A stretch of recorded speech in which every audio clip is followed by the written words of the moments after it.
Okay.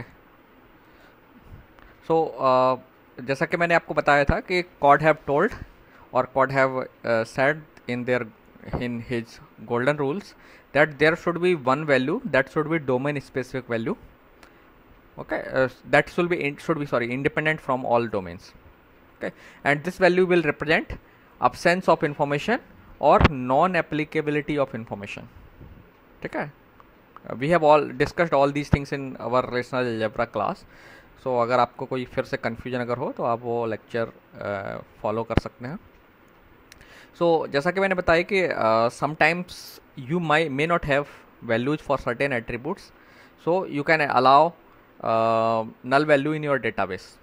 Now however, you should remember that null values create lot of problems, so you should minimize the use of null value. But हमारा null value के बिना काम भी नहीं चलेगा, you cannot 100% remove null values, so ultimately you have to allow the null values.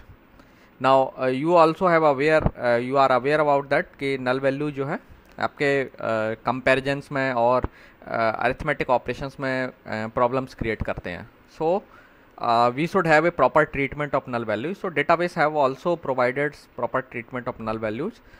जैसा कि हमने रिलेशनल अलजेब्रा में डिस्कस किया था, वही कॉन्सेप्चुअली उसी तरीके से नल वैल्यूज को एवरी डेटाबेस ट्रीट करता है। Now sometimes you may require that while doing query you may want to know कि which attribute is having null value or for which record database contains null value. So there is a null clause that can be used to find out whether if somebody is having null value or not. So for example, suppose you focus on this query. Suppose you are told to find out the name of all those instructors who are having null value as a null value for their salary. So we can execute this query like that: select name from instructor where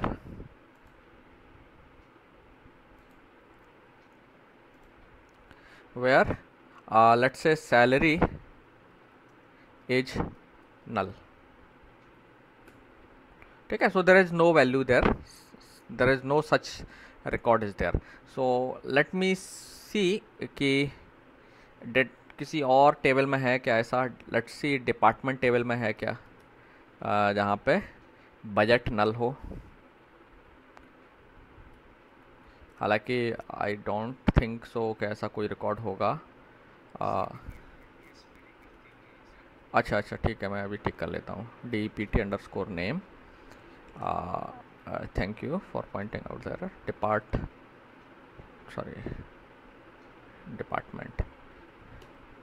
So there is no such record. अच्छा, हम इसका उल्टा कर सकते हैं कि there is null option available है, तो आप is null का नेगेशन भी कर सकते हैं। So suppose that you want to find out कि कौन कौन से कॉलम रिकॉर्ड्स हैं जिनके लिए नल वैल्यू नहीं है बजट की। So is not null. Okay, so these are the records. So आपको मालूम था, आपको याद होगा कि डिपार्टमेंट टेबल में ओनली 20 डिपार्टमेंट्स हैं और आप देख रहे हैं all 20 departments are coming. That means there is no null value of budget for any department. Similarly आप इंस्ट्रक्टर के लिए भी ये काम कर सकते हैं, is not null. So no instructor have null value. अच्छा, कोर्स के लिए अगर हम देखें, क्या कोर्स के लिए ऐसा है?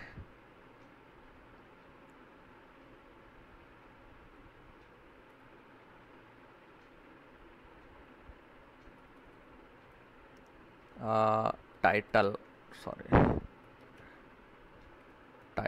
From course where credits CRE, I don't remember credit है या क्रेडिट्स है। Let's see. अच्छा, क्रेडिट्स होगा तो ठीक है। सो कोर्स में भी क्रेडिट में नल नहीं है। ओके, सो इसके लिए आपको डेटाबेस को एक्सप्लोर करना पड़ेगा, कहाँ नल वैल्यू है कहाँ नहीं है।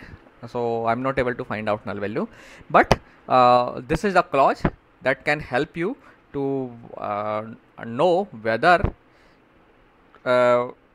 Value of a particular field for particular record is null or not नल, ये आप सर्च कर सकते हैं इससे, इज नल से और इज नॉट नल से। Okay, so this is the clause that I want to show you. Okay, बाकी नल का ट्रीटमेंट ये है, आप जानते ही है। इसके बाद इज अननोन एक प्रेडिकेट और है जिसमें आप पता कर सकते हैं कि कोई वैल्यू अननोन है या नहीं है, या इसको हम छोड़ देते हैं। So now let's come to the aggregate functions. So जैसा कि हमने रिलेशनल अलजेब्रा में डिस्कस किया था, रिलेशनल अलजेब्रा में हमने एग्रीगेट फंक्शंस को ऐड करने से we were able to improve the expressive power of relational algebra. Okay, so relational algebra में हम एग्रीगेशन को सिर्फ सिंपल मैथमेटिकल ऑपरेटर्स के थ्रू शो करते थे, but that those concept have been implemented by most of the databases. So relation आपके SQL standard में ये 5 ऑपरेटर्स हैं, एग्रीगेट ऑपरेटर्स और aggregate functions, you can call them. Now these aggregate functions takes a group of values, okay, similar kind of values, and then give a single value as output. Okay, so this is the basic definition of an aggregation function. Multiple values input lega and it will generate a single value. So it is a kind of summarization. So you have 5 operators: average, min, max, sum and count. Okay, so these are the 5 aggregation operators you have in MySQL also, in Oracle also, and all the databases. हालांकि MySQL कुछ और aggregation operators support करता है. Okay, so we will see them later. So first let's see average. So suppose that you want to find out the average salary of instructor. So you can do like that: select AVG salary from instructor. ठीक है, so this is the average salary of instructor. Now ये जो average salary है ये कैसी है? Annual. You can make it monthly. This is the monthly average salary. Okay, as per the database convention, the salary mentioned there is in dollars and that is the average annual salary. Okay, so monthly आपको निकालना है तो average निकाल करके 12 से divide कर लीजिए। अगर आप इसको शो करना चाहते हैं प्रॉपर नेम कॉलम नेम से, तो आप इसे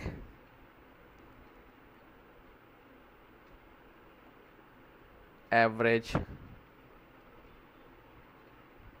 मंथली सैलरी इस तरीके से भी आप दिखा सकते हैं। ओके, सिमिलरली जैसे आप एवरेज निकालते हैं उसी तरीके से आप मिनिमम और मैक्सिमम निकाल सकते हैं। So suppose that you want to find out the minimum salary, so you can just change the aggregation function min. Let me remove it, मैं एनुअल सैलरी ही निकालना चाह रहा हूँ, मिनिमम सैलरी। नाउ ये ध्यान रखना ये एनुअल है। Okay, so this is the minimum salary. Similarly, you can find out maximum also with the help of aggregation function max. Okay, so how these functions are working? इन्होंने क्या किया, ये जो फंक्शन है मैक्स सैलरी कॉलम की values को लेता है और उसमें से मैक्सिमम सेलेक्ट करके आपको आउट दिखा देता है। सिमिलरली एवरेज भी यही काम करता है। और ध्यान रखना है कि अगर आपके कॉलम में कोई भी नल वैल्यू है तो ये उस नल वैल्यू को इग्नोर कर देते हैं। Okay, these functions will ignore the null value, उसको अपनी कंप्यूटेशन में काउंट ना तो ट्रीट करते हैं। दैट मीन्स अगर मान लीजिए 50 रिकॉर्ड्स हैं आपके पास टोटल इंस्ट्रक्टर्स टेबल में, और उसमें से 48 के पास सैलरी है वो नॉट नल है, बाकी की सैलरी नल है, तो ये केवल वही 48 वैल्यूज को कंसिडर करेंगे एंड उन्हीं पर एवरेज निकालेंगे या मिनिमम मैक्सिमम निकालेंगे। ठीक है, जस्ट वो जो 2 वैल्यूज जिनमें नल है उनको छोड़ देंगे। Okay, so these functions are design to ignore the null values automatically. So min हो गया, मैक्स हो गया, एवरेज हो गया।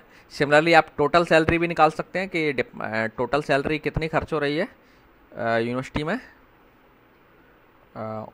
सैलरी में टोटल अमाउंट कितना जा रहा है एनुअली, तो उसके लिए आप सम कर सकते हैं इसका। ठीक है, सो this is the total salary. आप थोड़ा सा और इसे इंफॉर्मेटिव बना सकते हैं, ब्रैकेट में लिख सकते हैं इन डॉलर, ठीक है। अगर आप टोटल मंथली एक्सपेंडिचर निकालना चाहते हैं तो आप इसे 12 से डिवाइड कर सकते हैं, ठीक है। सिमिलरली लेट्स से हम टेबल चेंज कर लेते हैं, बजट टेबल पर आ जाते हैं, select max budget from department, ठीक है। सो this is the maximum budget that any department is getting, ठीक है। और मिनिमम बजट अगर आपको निकालना है या मल्टीपल वैल्यू साथ में निकाल देनी है, let's say you may right like this maximum BUDGT budget. Similarly आप मिनिमम भी निकालना चाहते हैं बजट, एंड मिन बजट, इसको आप नाम देना चाहते हैं minimum budget from department, oh sorry something, ये ब्रैकेट कहाँ से आ गया,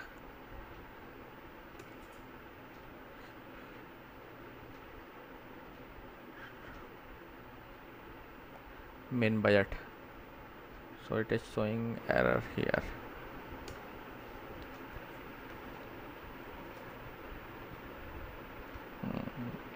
okay, I have forgot to add comma here, ठीक है। आई थिंक इसमें डॉट लगाने से कोई इशू नहीं है, ठीक है। So this is your maximum and minimum budget. आप सिमिलरली साथ में टोटल बजट भी निकाल सकते हैं, टोटल पर जो बजट का एक्सपेंडिचर है, तो आप सम BUDGT बजट और स्पेसिफाई कर सकते हैं total budget from department, okay. So this is how you can use aggregation operation, okay। So now let's do something on other tables also. So let me find out the course table. So let me see DSC course so course table have 4 columns: course ID, title, department name and credits, okay। So let's find out what is the minimum credit, what is the maximum credit. So select min credits comma max। आप चाहें तो इसका titles भी change कर सकते हैं, आई am not interested in changing the title from course. So minimum credit 3 है, maximum credit 4 है, ठीक है। क्रेडिट का सम कंप्यूट करने की कभी कोई फ़ायदा नहीं है, अच्छा।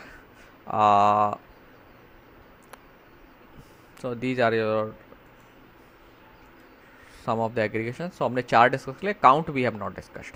सो काउंट जो है ना, आपकी नंबर ऑफ वैल्यूज जो इनपुट दी गई हैं उसे काउंट करने के लिए इस्तेमाल होता है। सो जनरली काउंट का आप इस्तेमाल कर सकते हैं कि कितने लोगों की सैलरी जो है लेट्स से नॉट नल है, okay. So let me tell show you, select count salary from instructor, okay। so 50 क्यों आ रहा है, क्योंकि आपके जो सारे इंस्ट्रक्टर की सैलरी नॉट नल है, किसी की भी नल नहीं है, so you are getting 50 answer, okay. सब अब now it may be the case that suppose that assume कर लीजिए कोई एक इंस्ट्रक्टर उसकी सैलरी नल है। सो अगर मान लीजिए आपने एक नल अगर अलाउड नहीं है, सो let me see what is the syntax of table. Department name तो नहीं है, सैलरी नल अलाउड है, ठीक है, सैलरी में नल अलाउड है। तो अगर आप मान लीजिए आपने कोई एक रिकॉर्ड इंसर्ट कर दिया इंस्ट्रक्टर टेबल में जिसमें नल वैल्यू है, तो आपके 51 रिकॉर्ड्स हो जाएंगे। लेकिन जब आप काउंट सेलेक्ट काउंट सैलरी करेंगे, it will only show the 50 records. Why? Because it also ignores the null value. So जो काउंट फंक्शन है आपका, ये नल वैल्यू को इग्नोर करता है। सो केवल नॉट नल वैल्यू जो है उन्हीं को काउंट करेगा। Okay, now sometimes you may want that कि you may find out or you want to count the number of records in a table, or so what you can do, count star आप इस्तेमाल कर सकते हैं। so let me show you, select count star from instructor। हालांकि आप देख सकते हैं दोनों का भी आउटपुट सेम आ रहा है, काउंट स्टार। लेकिन अगर आपके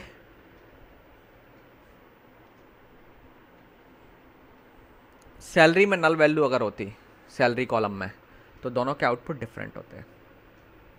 ठीक है, काउंट स्टार का मतलब, काउंट स्टार ऑपरेटर क्या करता है, नल वैल्यू को इग्नोर नहीं करता है। ओके, सो ये सिर्फ इसका जनरली इस्तेमाल जो हम जो है क्या करते हैं, किसी कॉलम पर काउंट नहीं लगा सकते आप। You can not do counting on columns, it counts the number of records simply. ठीक है, सो काउंट ऑपरेटर जो है नंबर ऑफ आपके रिकॉर्ड्स को काउंट करता है। सो अगर आपको रिकॉर्ड काउंट करने हैं तो आप काउंट स्टार इस्तेमाल कर सकते हैं। अगर किसी कॉलम में नॉन नल वैल्यूज काउंट करनी है तो आप काउंट फंक्शन को कॉलम का नाम पास कर सकते हो। Okay, so these are the applications of count and count star.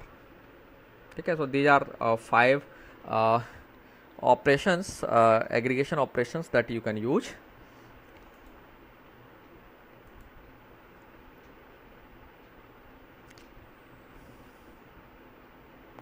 Now ये तो अभी तक हमने जनरल ऐसे ही बिना वेयर क्लॉज के एग्रीगेशन निकाला था। Now sometimes you may be interested in aggregation on based on some condition. Yes, बताइए।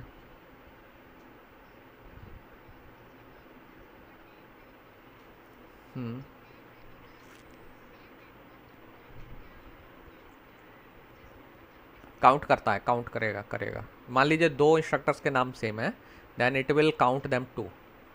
मान लीजिए डेल नाम से DALE नाम से 2 इंस्ट्रक्टर्स हैं आपके, सपोज दैट। ओके, तो it will count them 2 because aggregation operation का जो इनपुट है वो एक्चुअली मल्टी सेट है। तो यहाँ पर जो अंडरलाइंग जो हम स्ट्रक्चर यूज कर रहे हैं मैथमेटिकल, वो मल्टी सेट पर डिफाइंड है। So these operators do not ignore repeated values.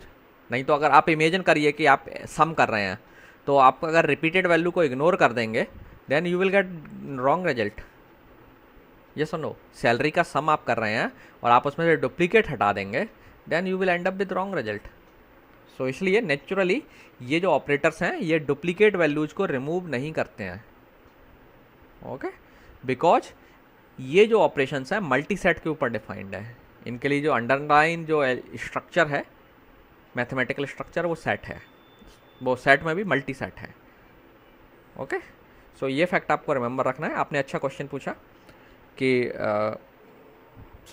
ये आपको हमेशा याद रखना है कि काउंट जो है ना, काउंट हो या और भी कोई फंक्शन, जितने भी एग्रीगेशन फंक्शन है, वो डुप्लीकेट्स को रिमूव करके काम नहीं करते हैं, वो वैल्यूज को एज इट इज कंसीडर करते हैं। चाहे वो वैल्यू, मान लीजिए सारे के सारे इंस्ट्रक्टर्स की सैलरी सेम हो, तब भी वो सम जो है ना सेम ही, सबका सम करेगा, एग्जैक्ट सम करेगा। इट विल नॉट डू कि डुप्लीकेट हटा देगा और फिर सम करेगा, फिर तो आंसर गलत हो जाएगा।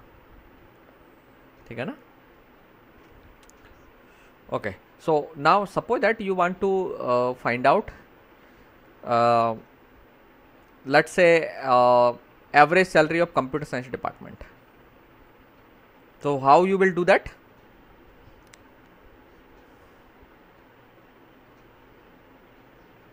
यहाँ पर कर देता है, एवरेज कर देता हूँ मैं इसको, ABG। ठीक है, सो आप सिर्फ वेयर क्लॉज लगा दीजिए, वेयर DPT_name इक्वल्स SCI। ठीक है, so how this function is working now. First पहले क्या होगा आपका, जैसा कि मैंने बताया था कि वेयर क्लॉज जो है ना, पहले एग्जीक्यूट होता है सेलेक्ट क्लॉज से पहले। सबसे पहले फ्रॉम क्लॉज एग्जीक्यूट होता है ओबियसली, लेकिन फ्रॉम क्लॉज में एक ही टेबल है, so no Cartesian product will be done. So from clause is done, then from clause में सिलेक्शन होगा, सो आपको केवल कंप्यूटर साइंस डिपार्टमेंट के रिकॉर्ड सेलेक्ट किए जाएंगे। सो इस केस में आप जो एवरेज फंक्शन है उसको जो इनपुट दिया गया है सैलरी का, वो केवल किन का इनपुट है, कंप्यूटर साइंस डिपार्टमेंट के इंस्ट्रक्टर्स की सैलरी का इनपुट है। Okay, not all. पहले जब मैं बिना कंडीशन के सिलेक्शन कर रहा था तो सारा रिकॉर्ड ले लिए गए थे, सारी सैलरी वैल्यू ले ली गई थी। That means I am just doing a vertical selection. Now मैं वर्टिकल सिलेक्शन नहीं कर रहा हूँ, I am just picking all the records where department name is computer science, और मैंने एक सेपरेट रिलेशन बना लिया और उस रिलेशन के सैलरी कॉलम को मैं चूज कर रहा हूँ। सो नाउ इस तरीके से आपको कंप्यूटर साइंस डिपार्टमेंट का एवरेज मिलेगा। Okay,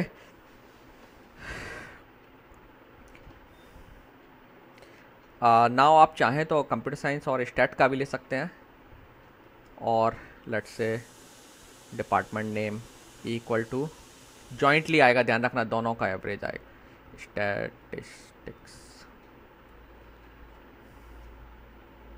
so now how it is working now, ये क्या करेगा, वो सभी रिकॉर्ड्स चूज कर लेगा इंस्ट्रक्टर टेबल में से जिनमें डिपार्टमेंट का नाम या तो कंप्यूटर साइंस हो या डिपार्टमेंट का नाम स्टैटिस्टिक्स हो। सो दोनों के रिकॉर्ड्स निकाल लिए, अब उसका जो उसमें प्रोजेक्शन ले लिया सैलरी कॉलम का और उनका एवरेज निकाल लिया। आपको मंथली सैलरी की जगह पे सॉरी एनुअल की जगह पे मंथली एवरेज निकालना है, तो आप इसे 12 से डिवाइड कर दीजिए, यू विल गेट दिस। ठीक है, अब can you suppose that I am asking one thing, if I put and here what I will get,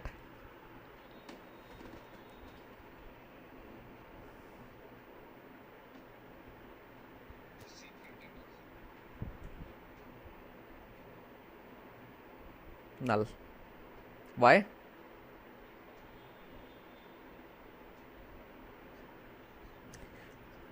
कोई भी ऐसा इंस्ट्रक्टर रिकॉर्ड आपको मिलेगा ही नहीं, you will gate empty set, और एम्प्टी पर आपको एवरेज निकालना है।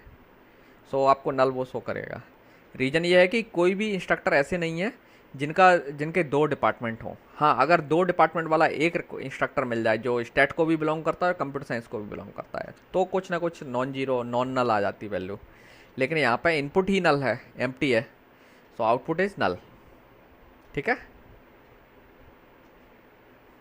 अंडरस्टूड? समझ में आया मैंने क्या कहा?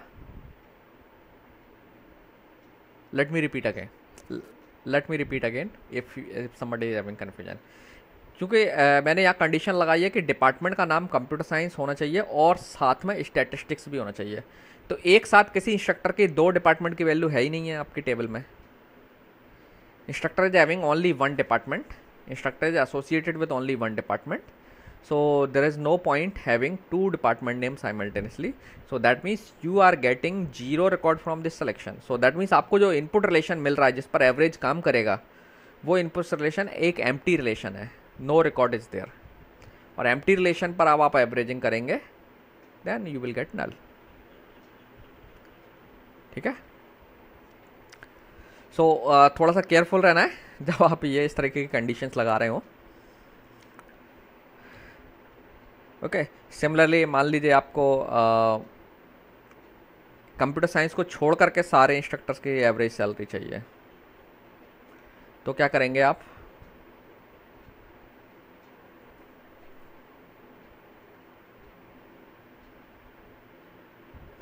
एक तो तरीका है कि यहाँ नॉट लगा दीजिए, है ना, दूसरा है नॉट इक्वल टू कर दीजिए।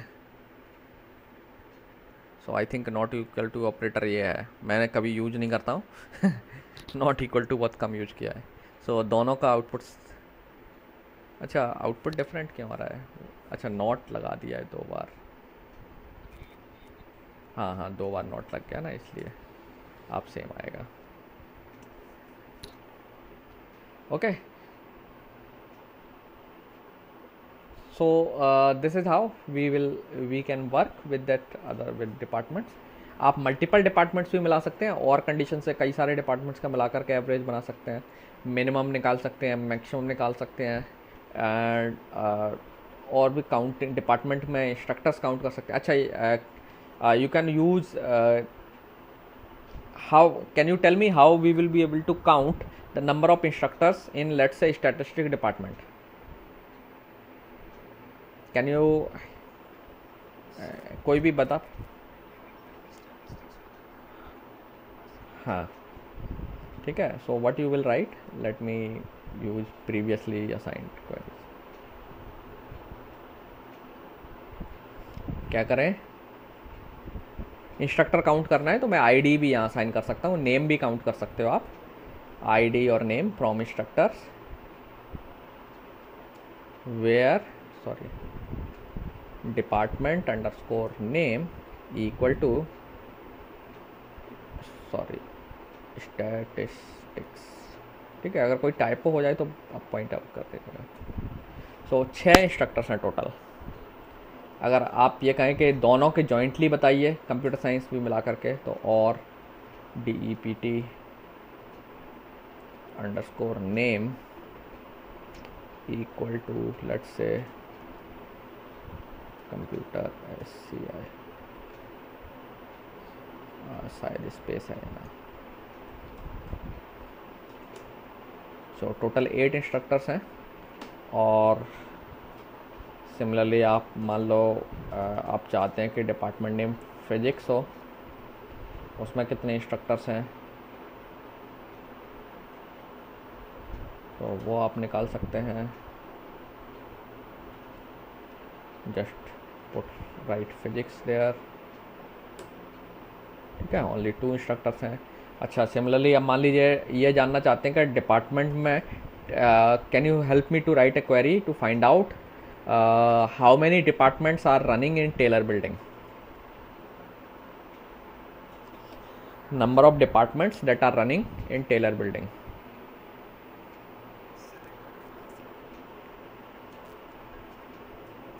क्या काउंट कर लें, DEPT underscore name.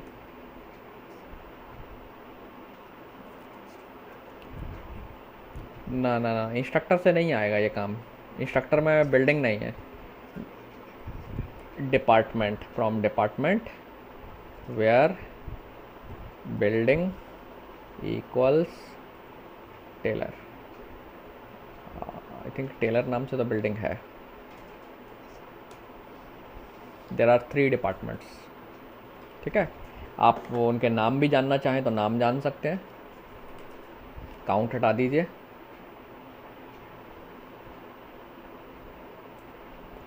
History, astronomy and statistics.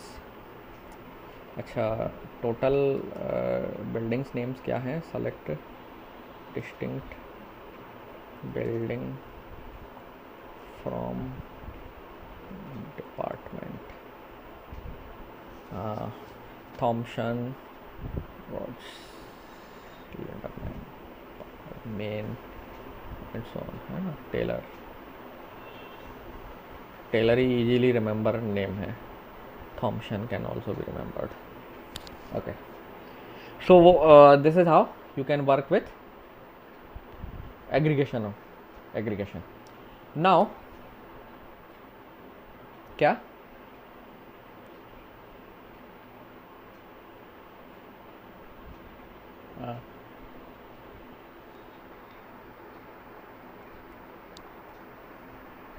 हाँ, वो ऐसे नहीं होगा. ये इतनी सिंपल क्वेरी नहीं है. ठीक है, इतनी सिंपल क्वेरी नहीं है. इस पर हम बाद में बात करेंगे, कुछ और क्वेरीज लेटर. ओके, एटलीस्ट आपने बोला ना. देखिए, एग्रीगेशन में एक ध्यान रखना है कि आप ऐसे कॉलम्स सेलेक्ट नहीं कर सकते जिन पर एग्रीगेशन नहीं लगाया गया है. There is one condition on aggregation. You can not choose non aggregated column while doing aggregation. Okay, so जैसे आप मान लीजिए बिल्डिंग पर एग्रीगेशन कर रहे हैं तो आप कोई और कॉलम चूज नहीं कर सकते जिस पर एग्रीगेशन नहीं हो रहा है. ठीक है, सो 2 तरीके के कॉलम्स होंगे आपके एग्रीगेशन क्वेरी में. Aggregation columns and non aggregation columns. So aggregation column वो कॉलम्स हैं जो या तो आपके एग्रीगेशन में इस्तेमाल हुए हैं या ग्रुपिंग में इस्तेमाल हुए हैं. अभी हम थोड़ी देर में ग्रुपिंग की बात करेंगे, क्योंकि अभी एग्रीगेशन के बाद अगली स्टेप आती है ग्रुपिंग, जिसकी मदद से आप कुछ और डिफरेंट काइंड ऑफ क्वेरीज को आप आंसर कर पाएंगे ग्रुप बाय क्लॉज की मदद से. सो एक सिंपल स्टेटमेंट आपको याद रखना है, we can not select non aggregated columns while doing aggregation. ठीक है, if we will encounter an example then I will show you that. Okay, so now suppose that you are told to find out department wise average salary. So अभी तो हमने क्या किया था, एक average salary निकाल ली थी, लेकिन अब हमें डिपार्टमेंट वाइज एवरेज सैलरी चाहिए. So how you will to identify. So ये आप कैसे करेंगे, इसके लिए आप लिखेंगे इस तरीके से करिए, select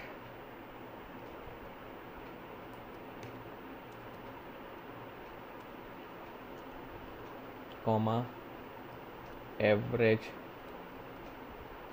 salary from instructor group by DEPT_name. ठीक है, सो नाउ यू कैन सी आपको डिपार्टमेंट वाइज एवरेज सैलरी दिखाई दे रही है कि अकाउंटिंग डिपार्टमेंट की एवरेज सैलरी ये है, एनुअल है ये, हालांकि आप इसे 12 से डिवाइड करके मंथली भी निकाल सकते हैं. ओके, एंड देन एस्ट्रोनॉमी, आप इस कॉलम का नाम भी चेंज कर सकते हैं. मैंने ABJ सैलरी लिखा है, आप जानते हैं कैसे नाम चेंज करना है. एथलेटिक्स की इतनी है, कंप्यूटर साइंस में एवरेज सैलरी इतना है, एंड इसमें इतना है. ठीक है, and so on. So this is how we can do grouping. So आप डिपार्टमेंट वाइज एवरेज सैलरी निकालना चाह रहे हैं, आप डिपार्टमेंट वाइज निकाल सकते हैं. एंड सपोज दैट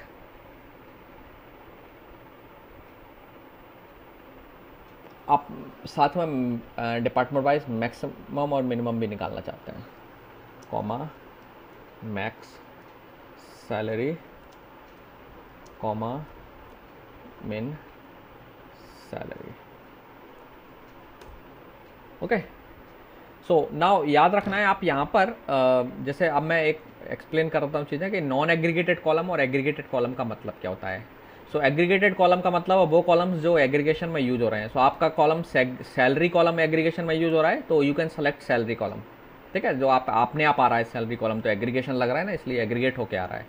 दूसरा, डिपार्टमेंट नेम आप यूज कर पा रहे हैं, सेलेक्ट कर पा रहे हैं. आप कहें कि ID सेलेक्ट कर लें, you can not do that because ID is not a aggregated column. Instructor ID आप चूज नहीं कर सकते इस क्वेरी में, ध्यान रखना. अगर आप करने की कोशिश भी करेंगे, you will get an error message.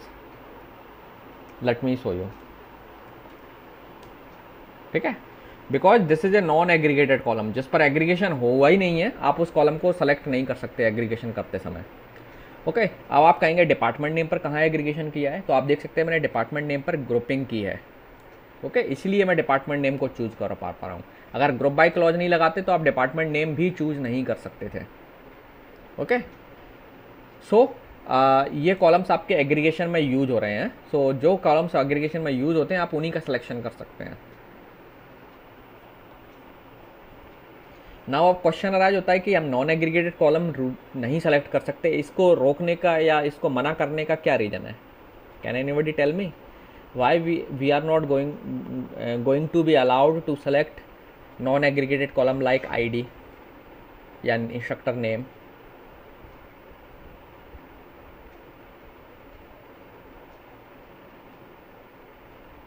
Simple explanation है, आप डेटा देख करके बोल सकते हैं तुरंत.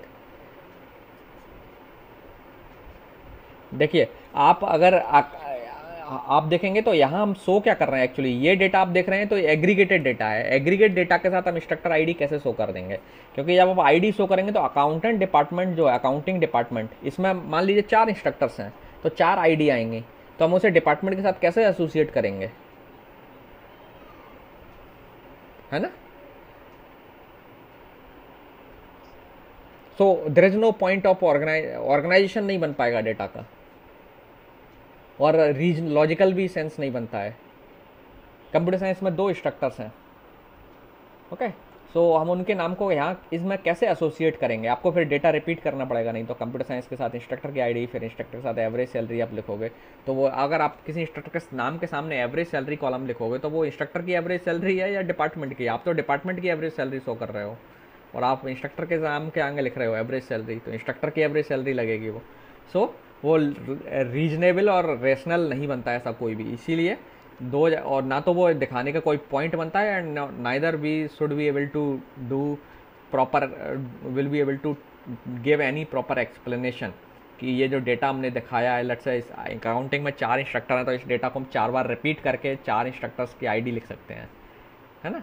इस डेटा को पूरे को 4 बार रिपीट करेंगे, देन आप अननेसेसरी डेटा रिपीट कर रहे हैं, all that. So there is no logical explanation for that, और कोई लॉजिकल रीजनिंग भी नहीं है। So that's why no database will allow, SQL standard भी अलाउ नहीं करता है कि आप एग्रीगेशन करते समय नॉन एग्रीगेटेड कॉलम्स को चूज नहीं कर सकते, ठीक है। सिलेक्शन उनका पॉसिबल भी नहीं हो पाएगा। Okay, so this is group by clause. Now group by के बाद समटाइम्स हम क्या चाहते हैं कि हमें कुछ ही खास ग्रुप के डेटा चाहिए। जैसे we are only interested in let's से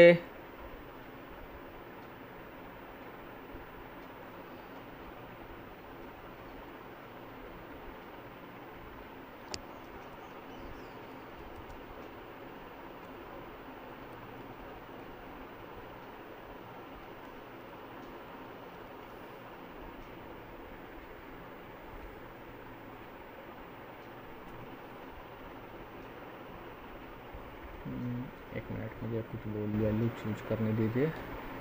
ये एवरेज है ना, सो लेट्स से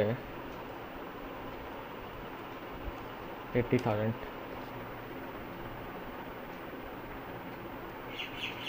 ठीक है। Now what I have done, मैंने समटाइम्स क्या होता है जब आप ग्रुपिंग कर रहे हैं ना, ग्रुपिंग के बेस पर रिकॉर्ड निकाल रहे हैं, तो ग्रुपिंग के बेस पर भी अब समटाइम्स यू वांट दैट कि हमें कुछ सर्टेन ग्रुप ही चाहिए, तो उन ग्रुप्स पर कंडीशन अगर आपको लगानी है, एग्रीगेशन जब आपने कर लिया है तो अब एग्रीगेटेड डेटा पर भी कोई कंडीशन लगानी है फर्दर, तो आप हैविंग क्लॉज इस्तेमाल कर सकते हैं। हालांकि हैविंग क्लॉज ऑप्शनल है, but you can use. So you can see that मैंने एवरेज सैलरी पर कंडीशन लगा दी है इस कॉलम पर। एवरेज सैलरी जो है 80,000 से ऊपर हो, केवल उन्हीं डिपार्टमेंट्स के रिकॉर्ड दिखाओ। So now you are able to see only the information for those department that are having average salary greater than 80,000, और उनकी मैक्सिमम और मिनिमम सैलरी भी अवेलेबल है। सिमिलरली आप मैक्स मिन पर भी कंडीशन लगा सकते थे। ओके, सो जब आपको ग्रुपिंग पर जो इन्फॉर्मेशन आपने समराइज करके निकाली है, और अब उनमें से ग्रुप्स में से भी सारे ग्रुप्स नहीं चाहिए आपको, जो इन्फॉर्मेशन आ रही है आपकी group wise, you are not interested in all the groups, you are interested in groups satisfying certain conditions, you can apply those conditions in having clause। okay, in this way आप minimum salary और maximum salary के base पर भी condition लेकर लगा सकते थे। Let's say आप लिख सकते थे, let's say max salary let's say 1 lakh कर देते हैं, क्योंकि इसमें डेटा आपका 1 लाख से कम नहीं है, ठीक है। सो अब 1 लाख से ज़्यादा मैक्स सैलरी जिसमें है वही कि आपको एवरेज सैलरी दिखाई देगी, उन डिपार्टमेंट्स की एवरेज सैलरी दिखाई देगी जिनकी मैक्सिमम सैलरी 1 लाख से ऊपर है। सिमिलरली आप मैक्स मिन दोनों को कंडीशन लगाकर एंड करके भी कर सकते हो कि मैक्स और मिन इतनी रेंज में हो। So you can specify the conditions in varieties of ways. Okay, so now let's close for today. इतना ही आप करिए आज। I will share some exercise for you also later. जैसे जैसे मैं एक्सरसाइज बनाते जाऊँगा आपको शेयर करूँगा। आप अपने मन से भी कुछ एग्रीगेशन और इनसे रिलेटेड क्वेरीज अपने आप बना करके एक्सरसाइज कर सकते हैं। मैंने जो क्वेरीज दी हैं आप इनको रन करके देख सकते हैं, so that you will be able to understand how aggregation happens and how we can retrieve information using aggregation operators or aggregation functions. Okay.